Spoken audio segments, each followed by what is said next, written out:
తరువాత బాలరామాయణము చిత్రంలో రాముడిగా నటించాడు. ఆ సమయంలో నట శిక్షకుడు ఎన్జే భిక్షు దగ్గర నటనలో శిక్షణ తీసుకున్నాడు. 2001లో హీరోగా నిన్ను చూడాలని చిత్రం ద్వారా తెరంగేట్రం చేశాడు. ఆ చిత్రంతో ప్రేక్షకులను ఆకర్షించగలిగాడు. ఆ తర్వాత ఎస్ఎస్ రాజమౌళి దర్శకత్వంలో వచ్చిన స్టూడెంట్ నెంబర్ 1 చిత్రం ద్వారా విజయం మరియు మంచి పేరు సాధించాడు. ఆ చిత్రం విజయవంతం అవడంతో విరివిగా అవకాశాలు రాసాగాయి. ఆ తర్వాత వచ్చిన సుబ్బు పరాజయం పొందింది.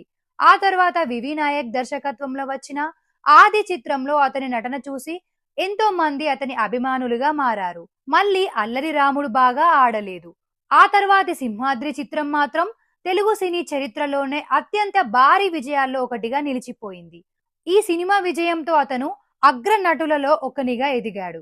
అయితే సింహాద్రి చిత్రం తర్వాత అతని చిత్రాలు వరుసగా బాగా ఆడలేదు. బాగా లావయ్యాడన్న విమర్శలు కూడా వచ్చాయి. వరుసగా ఆంధ్రవాల, సాంబా, నా అల్లుడు, నరసింహుడు, అశోక్ చిత్రాలు బాక్స్ ఆఫీస్ వద్ద చతికిల పడ్డాయి. రాఖీ చిత్రం ఒక మాదిరిగా ఆడింది, కానీ అందులో అతని నటన విమర్శకుల ప్రశంసలను అందుకుంది. 2007లో గత చిత్రాలు స్టూడెంట్ నెంబర్ 1 సింహాద్రిల దర్శకుడు ఎస్ఎస్ రాజమౌళి దర్శకత్వంలో వచ్చిన యమదొంగ చిత్రం చెప్పుకోదగిన విజయాన్ని సాధించింది. ఈ చిత్రంలో కాసేపు యముడి పాత్రలో కనిపించి పౌరాణిక పాత్రల్లోనూ రాణించగలడని నిరూపించుకున్నాడు. ఎవ్వరూ ఊహించని విధంగా సన్నబడి లావవుతున్నాడన్న విమర్శలను తిప్పికొట్టాడు.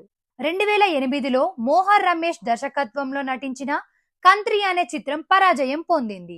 2010లో వివి నాయక్ దర్శకత్వంలో వచ్చిన అదుర్స్ మంచి విజయాన్ని సాధించింది.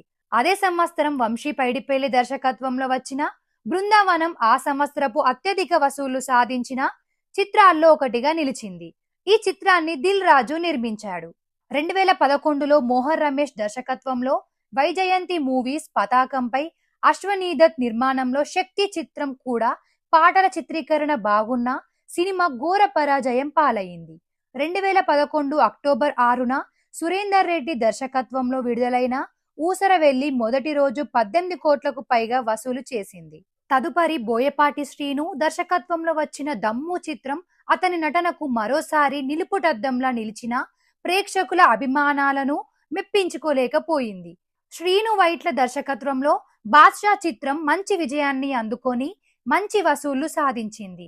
తరువాత వచ్చిన రామయ్య వస్తావయ్య, రభస అనే చిత్రాలు అభిమానుల మన్ననలు కూడా పొందలేకపోయాయి. 2015 తన పాత చిత్రం ఆంధ్రవాల దర్శకుడు పూరి జగన్నాథ్ దర్శకత్వంలో వచ్చిన టెంపర్ నటించి ఎన్నో ఏళ్లుగా అందని ద్రాక్షలా ఉన్న విజయాన్ని అందుకున్నాడు. ఈ చిత్రంలో అద్భుత నటన కనబరిచినందుకు గాను పలువురి నుండి ప్రశంసలు అందుకున్నాడు. అంతేగాక జెమినీ ఛానల్లో ఈ చిత్రం ప్రసారంపై 26.5 టీఆర్పీతో అన్ని రికార్డులను చెరిపివేసింది.